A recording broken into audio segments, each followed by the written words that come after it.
welcome to Big Wave Risk Assessment Group Spot Analysis, powered by Surfline 20-foot Plus and Sea-Doo. My name is Andrea Moller. I am a longtime big wave surfer at Pe'ahi, also paramedic and instructor for BWRAG. And I have here Paige Alms and Kurtis Chong Kee. Paige is a 3-time big wave world champion and also won 3 times the Pe'ahi Challenge. And Kurtis is one of our biggest ocean safety rescuers out of Pe'ahi, multiple rescues done there, also a Sea-Doo ambassador. The purpose of this course today, it is part of the BWRAG online course, but we want to make it available to everybody out there with the purpose of increasing safety at the lineup. Pe'ahi is a very dynamic wave, lots of risk, very dangerous, and we want to take it seriously. The way we're going to break this down is going to be by the I-assist, which is identify hazards, assess the risks, control the risks, implement the controls, supervise, and evaluate. Welcome to the course. All right, let's get started. Kurtis, can you tell us a little bit about Pe'ahi? Why is the wave so insane and dangerous? Well, first of all, Pe'ahi is probably one of the biggest, most perfect waves in the world, but probably one of the most dangerous because the natural terrain that Pe'ahi has, and with all the new amount of people showing up there with the inexperienced people, it's becoming more of a hazard. All right, so let's talk a little bit ways to get there. We do feel like there's a lot of hazards to get to the lineup, and we want to increase safety on that. So Paige, can you help me here on breaking down the several ways to get to Pe'ahi? Sure. So this is our kind of drawing of Pe'ahi. Kahului Harbor is about 13 miles west. This is Maliko, which is approximately 2.8 miles down from Pe'ahi, and then this is the lineup. So there's 3 access points: Kahului Harbor, Maliko Gulch, and jumping off of the rocks.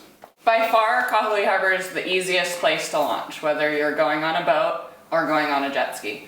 It's a super easy launch with a PWC or a boat. It takes anywhere from half an hour on a glassy day to a bit over an hour when it's windy. But that's definitely, it eliminates a lot of hazards just launching from there. Maliko is a very dangerous place. You can only launch jet skis there. When it's really big, there's debris in the water, there's huge closeout sets closing out the bay, and the launch ramp there is really sketchy. So definitely for experienced jet ski drivers only. And then the third option is driving down and actually walking down the trail and jumping off of the rocks. Super sketchy. These boulders all here, all the brown are all the boulders. These boulders are the size of cars, and timing jumping off of the rocks with a set is super dangerous. You want to make sure that you have water safety there when you're jumping off of the rocks. Yes, and I kind of stress it more, what Paige just said, especially on the rocks. If it's your first time at Jaws, or even your 10th time at Jaws, if you do not have somebody picking you up with a jet ski or somebody to rely on, I strongly suggest you get that right out of your plan and start different. And then with Maliko is probably one of the most challenging areas to launch. Even the guys that are professionals have a hard time at times because that place was surge dry when the set is coming in. So if you do not have an experienced guy, that is just out of the question. Coming from experience from all of us, because we've all dealt with that. So Kahului would probably be your safest area, but keep in mind, when these big swells come in, you got all that debris to think about. There's a lot of hazards, so make sure when you are launching, you have all your proper tools, from JetX tools for cutting out ropes. Have that all in mind with you when you're heading out. Make sure you got a full tank of gas, because it is a journey, so keep that all in mind before even thinking about launching. All right, so let's talk about the different phases of Pe'ahi.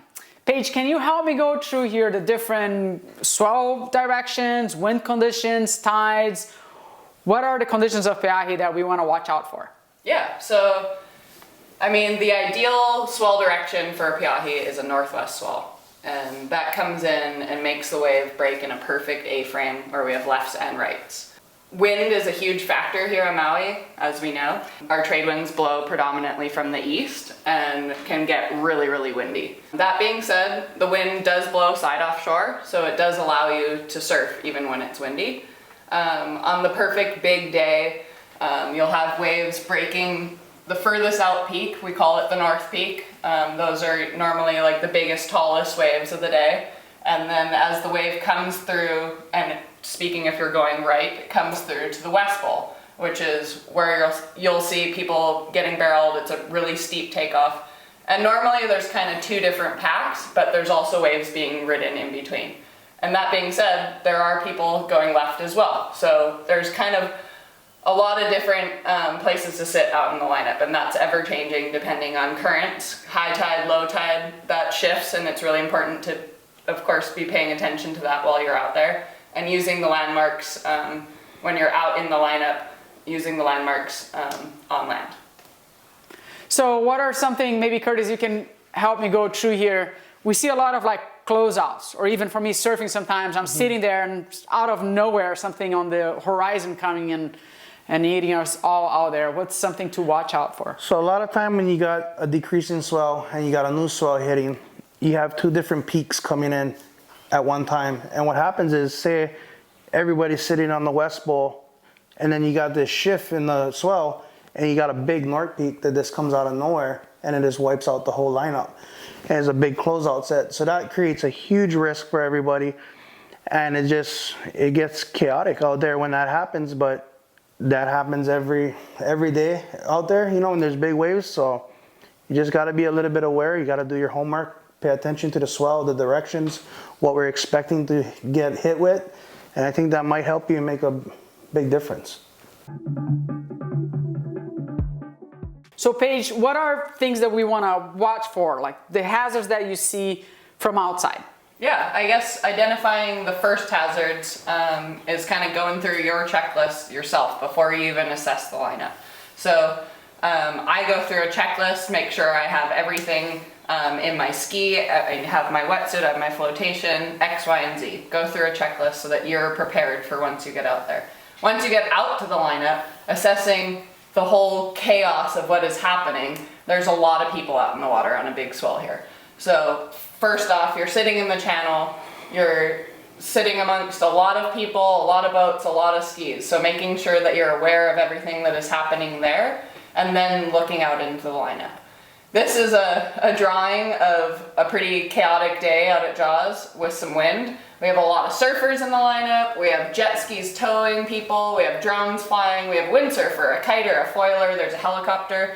It can get a bit chaotic for sure. So making sure that you're kind of assessing everything and making sure that you're going out there for the right reasons. Right. And we have been discussing that hazards, right? Like when we see tow surfers with surfers, which is a big hazard, something that maybe we want in the future control that. Kurtis, any of the risks that you see as a rescuer that you're like, oh, that's gonna be an accident coming? Well, first of all, towing with paddle surfers is this an accident waiting to happen. Also having a kiter and a foiler, you know, there's all different types of risks right there. You know, especially with a kiter, he goes down, coming in as a rescue guy, you're worried about his ropes, all that kind of stuff. A foiler, trying to get a foil board onto your jet ski without getting cut, or actually the surfer getting cut. Then with this much boats and skis, on a big day, everybody wants that shot, everybody wants to take pictures, everybody wants to get close. But what a lot of people don't realize is when you're going into the lineup, they're making wakes for the surfers. You got a big set coming, everybody's trying to boat to the channel. That's a huge hazard right there. And it happens to the best of us on any given day. And that's just outside. Now you got somebody go down, you got all this coastline, you get the keyhole, you get the rocks, size of cars, you know, the currents ripping through there. And then for us, coming in is the foam, you know, just trying to, for a rescue guy to get to the surfer, sometimes we can't, as simple as it looks, we can't even get in there. You got big air pockets opening up. There's just so much different things that work against us. Then like guys coming in that is not out there every time. They don't know any better. They're trying to bolt in. You got 5 jet skis. It's just a lot of chaos can happen at once. There's a lot of hazards right here. All right, so let's talk about the hazards of the access to get to Pe'ahi. So we know that the least hazardous place, it is Kahului Harbor. The main problem there would be having your documents and the distance. But how about Maliko Gulch? It's so close. A lot of people want to have the closer access. What are hazards that we have at Maliko Gulch? Yeah, launching there is definitely sketchy. It's not something for an inexperienced jet ski driver or a surfer. On the big days, it's extremely challenging, and the number one thing when you're launching a ski there is the timing. Timing it with the surges of the swells. But that being said, on a big day, there's huge closeout waves coming all the way up into the river. Then you're having debris coming out, so you're likely to hook or suck up something with your impeller, rocks, kukui nuts, sticks, anything.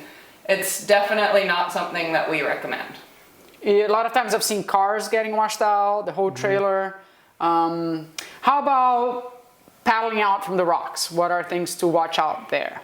So paddling out from the rocks is, to me, first of all, if you don't have somebody on a jet ski watching over you or a friend out there on a jet ski, I would take that completely out of your game plan. First of all, you're dealing with boulders the size of cars. Then you got boulders that are getting flown around from the shore break. Sometimes that shore break can be 8 to 10 feet Hawaiian. You know, it can get nasty. And then I've seen it from my own experience to where surfers are so worried about jumping off the rocks, they take off their skegs so they don't break their skegs in the rocks. Now they put it in their wetsuit. That's a huge problem right there. If they get pounded, they can get cut from their fins, they break their board, and then they're sitting duck in the water, you know? So that's, unless you are experienced and you have a group of guys that you can rely on and you can trust with your life, I wouldn't even jump off that rocks at all. Some of the best big wave surfers that I know, most experienced guys, do not even want to attempt it, just because they know what can happen. So if you're a guy that's just getting into the game, even if you think you're experienced, unless you got a good game plan, I would 86 that rocks. All right, so now that we identified some hazards, we're gonna assess some risks. For me personally, one of the risks that I see when I see a crowded lineup, and I've personally witnessed this happening, is, you know, you have surfers catching waves, and sometimes this guy is getting hurt and he needs help here, and you have people that keep on surfing.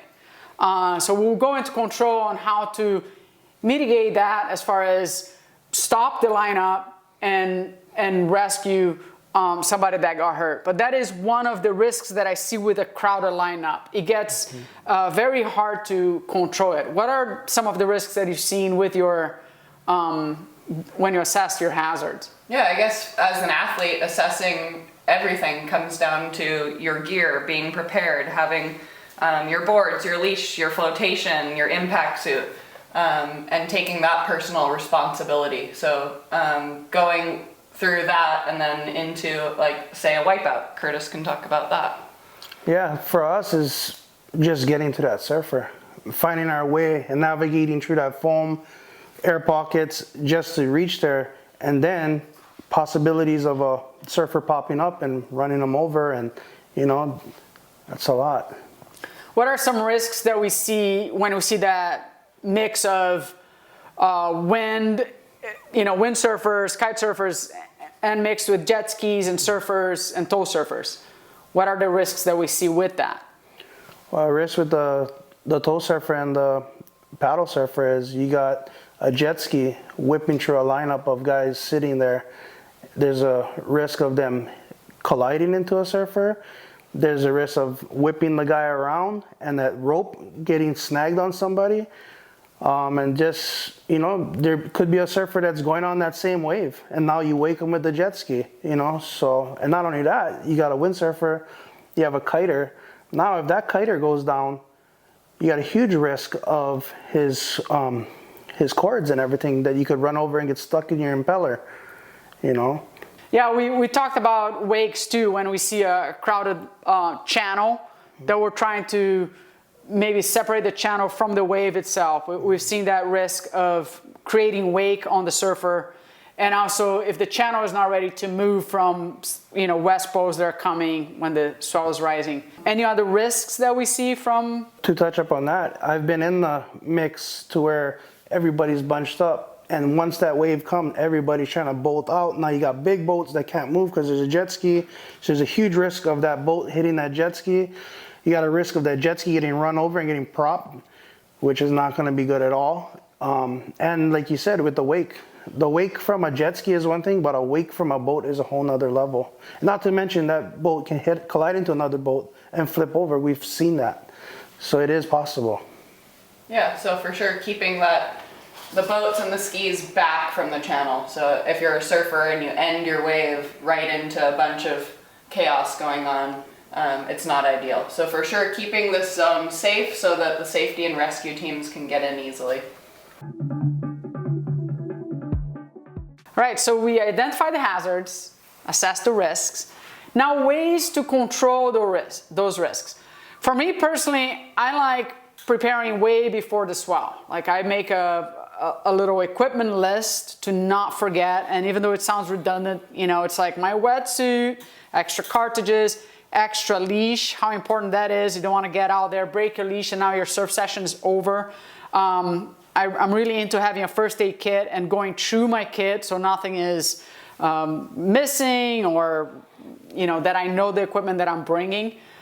Paige, what are some of the controls that you come up with to get ready for the swell? I guess if we're talking about the winter season, which is when Jaws is breaking, I like to start off and implement the controls that I can control for myself way in advance, like way before the winter even starts. So getting physically and mentally prepared for what's to come.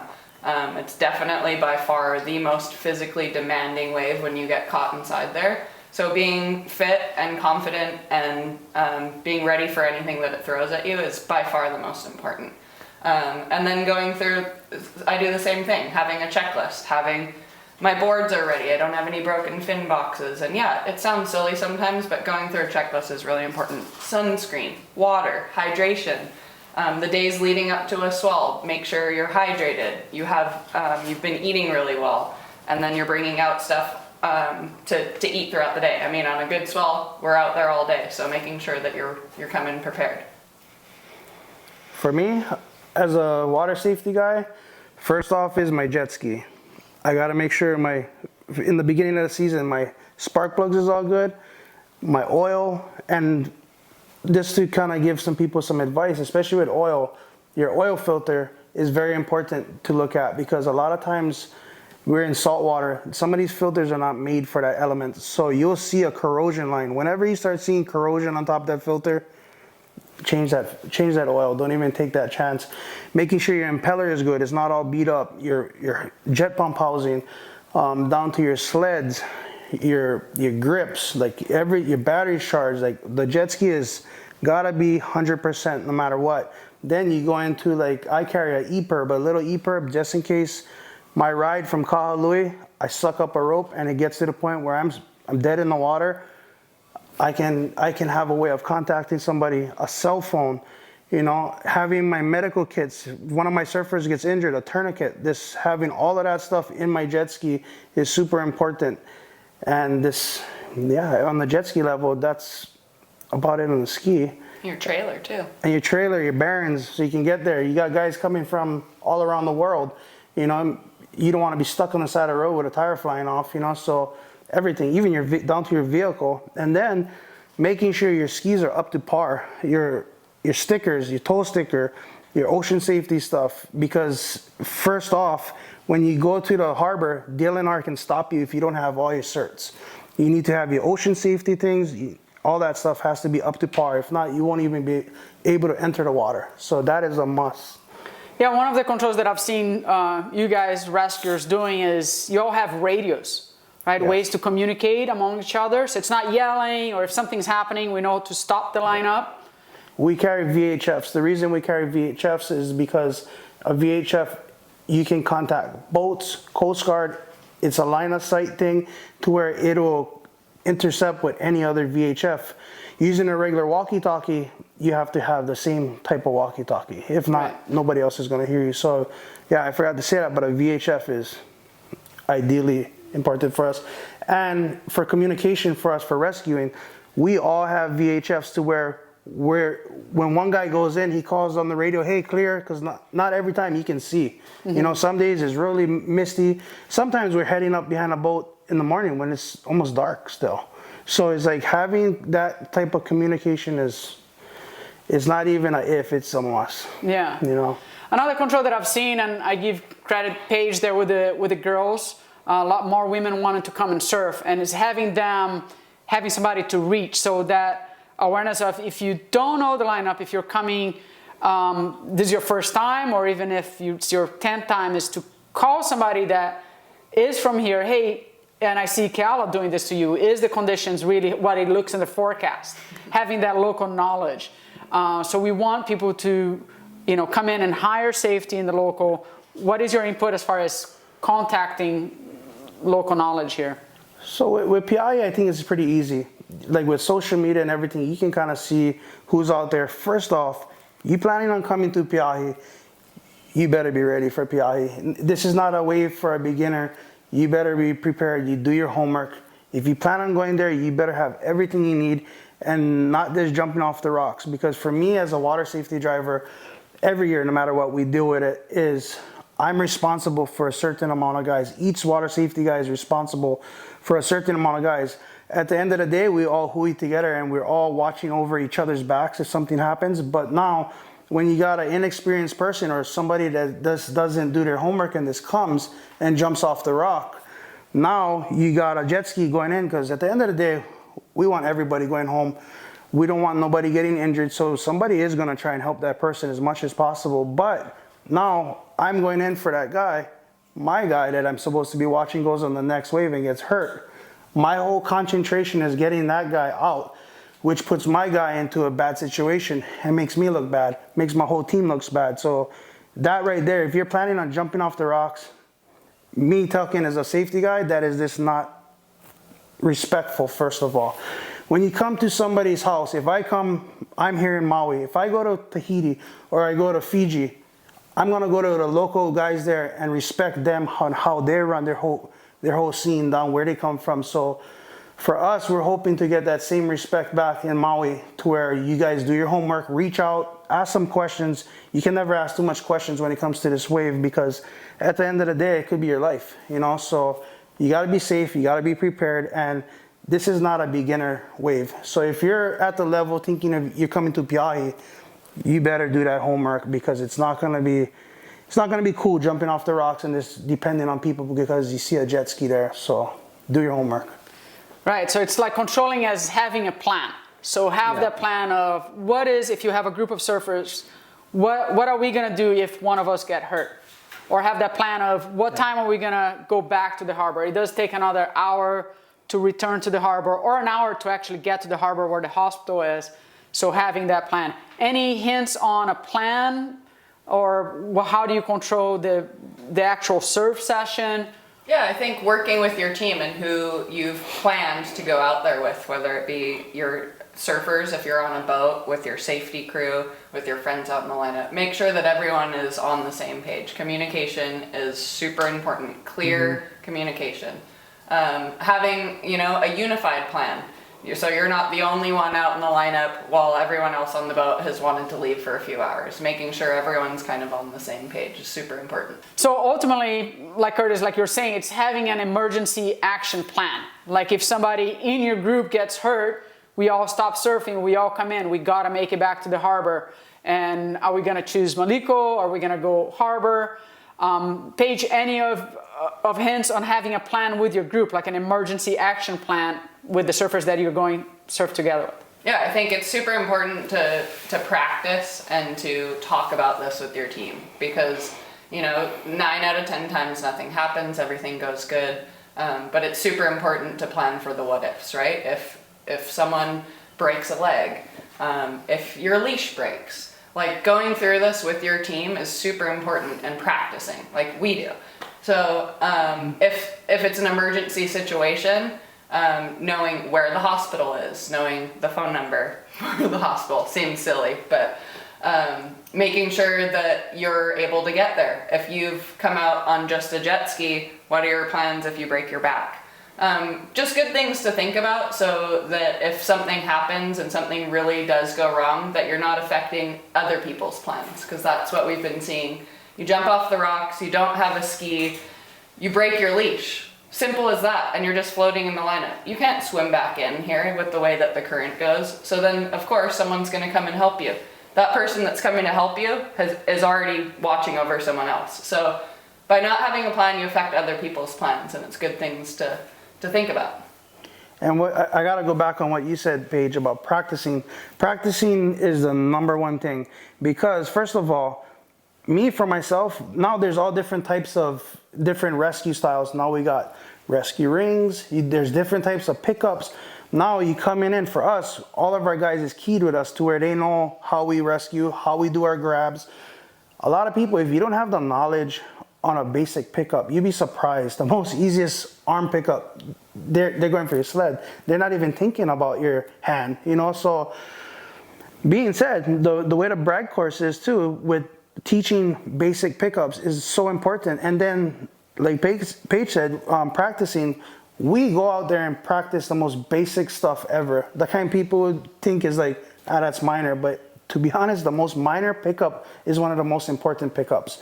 So I suggest, if you got a group of guys, get a jet ski, rent a jet ski, whatever it takes, practice so you know how to do basic pickups. Somebody gets hurt, breaks their back, learn how to get them on that jet ski, and just have a plan, because it can hit the fan real fast, you know? So yeah, you gotta be prepared. And you don't necessarily need to practice on the big day at Pe'ahi. No. It's like, hey, practice at Ho'okipa, practice at your home break with that gun, with that leash, with that wetsuit, even if it's a small day, you know, don't worry about, you know, it's like, this is the time to put your homework in, so when the big day comes, it's second nature. Practice, practice, practice. Any hints on practice or athlete? I would say practicing, go on the most nicest day there is. The reason I say that is you can put more reps in, more time in, you get more of a feel how that grab is. You can connect with your surfer or your rescue guy way more, and you're not worried about the elements. So that way you get to build a strong base before you even think of taking the next step. So getting all that stuff dialed in before you, it's like a, you know, you gotta walk before you run. And the same thing goes as far as riding a big board. Like, there's baby steps to going out to the best big wave in the world. There's not just a 2-foot to 50-foot jump. Make sure that you've ridden a 6.6, a 7.0, an 8.0, and working your way up is super important. We all did that. Baby steps. It's not just, okay, here we go. So for sure, like you said, going out at Ho'okipa, I mean, speaking from living here on Maui, riding your bigger boards, becoming comfortable with it, knowing how long it takes to whip around and how fast you can paddle that board. Those are all like super important things, just like the training of getting rescued. It's, you know, just getting used to having that big, thick, strong leash on your ankle, like down to the minute little things are super crucial. Paddling in those suits. How awkward is it the first time when you haven't been in one in 6 months? Right. So it's a good thing to take out before the big days. Right, so just thinking of a scenario here, Kurtis, what, you know, asking you as the rescuer, like what should the surfers know what to do if like all of a sudden somebody gets hurt? Okay, so first of all, if there's a bad injury at PI, how we handle it in our team, I'm not saying everybody does it that way, but how we do it at our home, and we would hope for the same respect on people coming over to PI, is we have an injured guy down. All concentration goes to that guy on getting him onto a boat or jet ski to where he has to be transported. So what we have been doing is we go out, we have the other skis, they stop all the lineup from surfing, everybody. I don't care if it's the best, biggest day of your life. At the end of the day, my job is to keep people safe. And that goes for everybody, you know? So our concentration is making sure that guy gets the right care he needs, and we don't want to be worrying about the next guy going over and getting hurt. So that's a good thing a rule of thumb to do is this: get everybody to the channel, take a little break until we get things going, and then you can go back onto your day. But it's just, when an injury goes down, it's done. This for a little while, you know, until that guy is on his way to the hospital or to whichever way he has to get transported, and then it's back on. So some of the controls that we can have from way before the swells, like for me, a lot of people want like CPR classes. I always like when I hear stories from somebody that got hurt, then I'm like, oh, if that happened to me, do I know what I could have done? So doing more first aid courses, expanding your knowledge on what to do in a medical situation. For you, Paige, what do you do as far as breathing techniques? Yeah, I mean, the more knowledge is power. So the more you can learn, the better. Like you said, when you have confidence going out in a lineup with 3 or 4 of your friends out to an outer reef, when you know that every single one of those people knows CPR, knows what the plan is. So just being prepared physically, mentally. Leading up to a winter season and planning to surf Jaws, it's like you want to be as physically fit and as mentally strong as you've ever been. You got to take it really seriously. Getting pounded by a 60-foot wave out there is one of the most violent physical attacks on your body that you can experience. So doing all of the preparation that you possibly can, asking people, hey, what do you do? What do you do to prepare? The knowledge is power. See, for like us, I might be a little bit different because, I mean, I agree on all the training and all that stuff. That's super important, whether you're a surfer or a safety guy. But for us, one thing I've been doing is I look into different products for my ski. I look at different impellers, different types of safety equipment, how I can better my machine, because that's what's getting me to the surfers. Trying different grates, trying all kind of different components to make that machine run to where, you know, like we can get something to cut through that foam, something that's gonna bite, you know. So we're always trying to better ourselves and better our equipment. So it makes a difference, because the faster we get in there to that surfer, the faster we get them out, and the less injuries, the less stress on those guys, and it makes a big difference. So right. Yeah. One thing that I noticed a lot is like sleep deprived. You know, it takes a couple of days, a good night of sleep, 2 nights before to get ready to the big day. So it's not just drink water the night before, but if you partied hard 3 days ago, you're gonna feel that impact. So it's really kind of analyzing like what are things that I did wrong in the past that I'm gonna do better this time. Physically, every swell you should get better and better. If it is your equipment, your first aid, your physical, your mental, all together, do your homework to get prepared for a big wave day. And going down to a wipeout, I mean, a wipeout or getting caught inside, you want to make sure that you're physically prepared for that. And that means just your body and your lungs. You want to be able to hold your breath for a long period of time. Like, it's definitely really important, and I think really valuable to do a breath hold course. I feel like when I did it the first time, it was one of the most valuable things that I've ever done, to learn the physiology of what is happening to you when you don't have air coming into your lungs. And it gives you confidence to be out in the water. For me personally, the week off, I actually like surfing on my board. You know, it's almost like the wax. Is it like melted? Is it dirty? Is it, you know, kind of preparing my equipment. I like being organized. I feel like, to me, if I'm organized, then the adrenaline of the big day doesn't interfere with my equipment. You know, the physical, it's way before the week before. The physical, to me, it's like the whole year.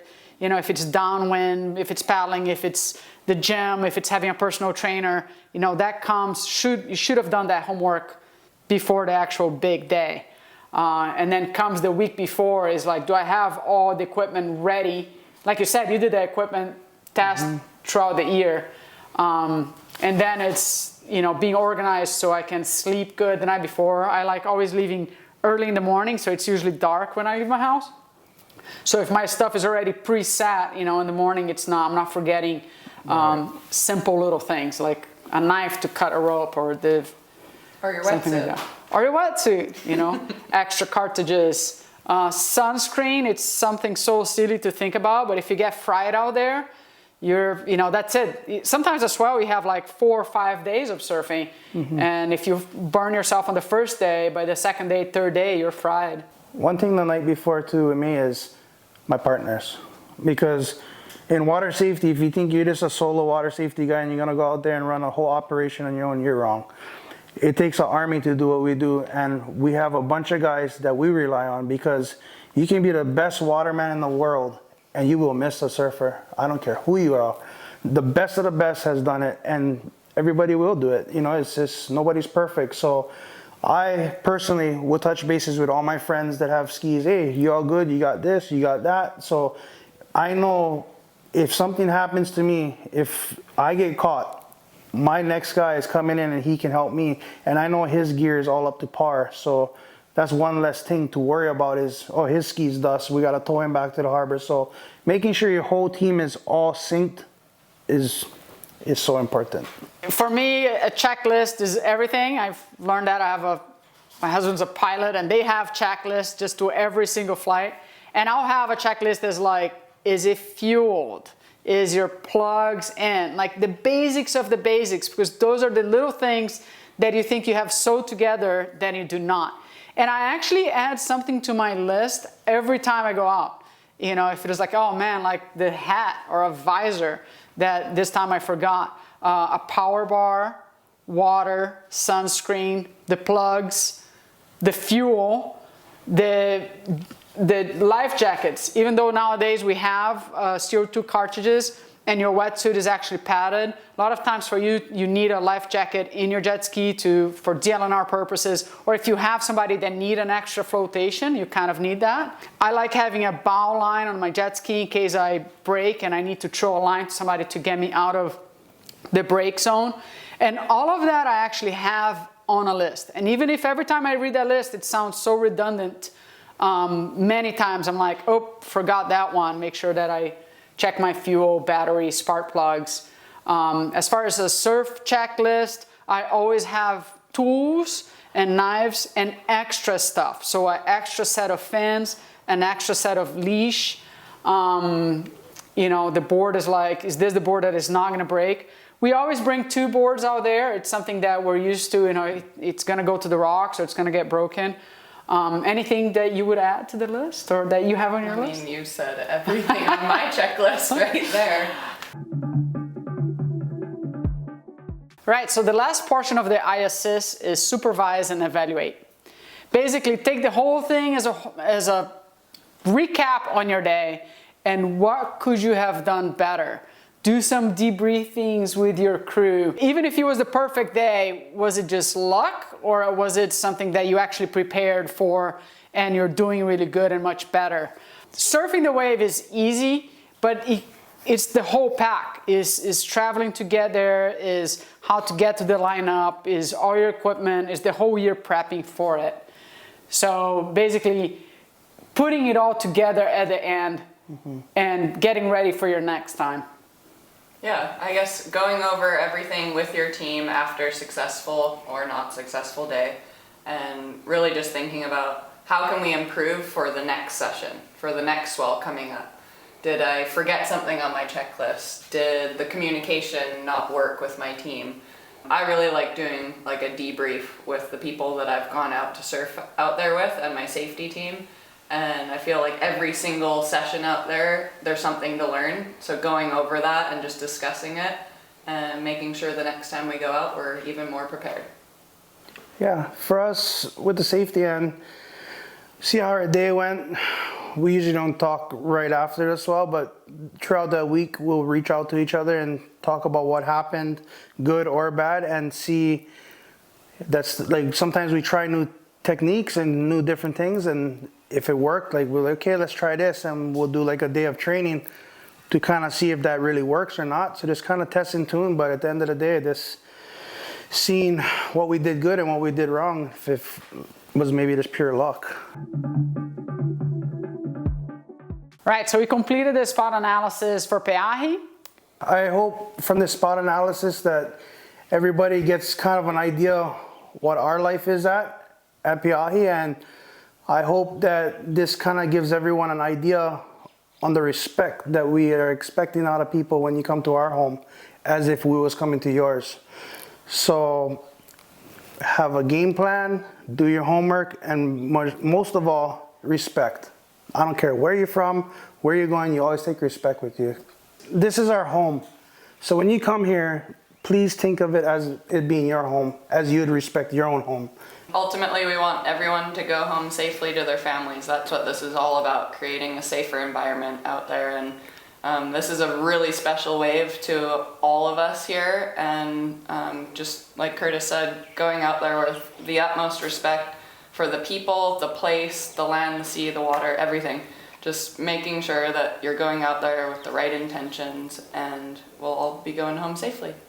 I think it is about working together. We are trying to pass this message, so each person takes accountability, and we work as a family to make the whole lineup safer. I do want to thank Surfline 20 Foot Plus and Sea-Doo for making this video possible and visible to everybody. The message is to everyone, basically for a safer lineup. And go ahead and take a BWRAG course. Continue education, training, practicing, and making the lineup safer and better. And we'll see you soon. See you soon.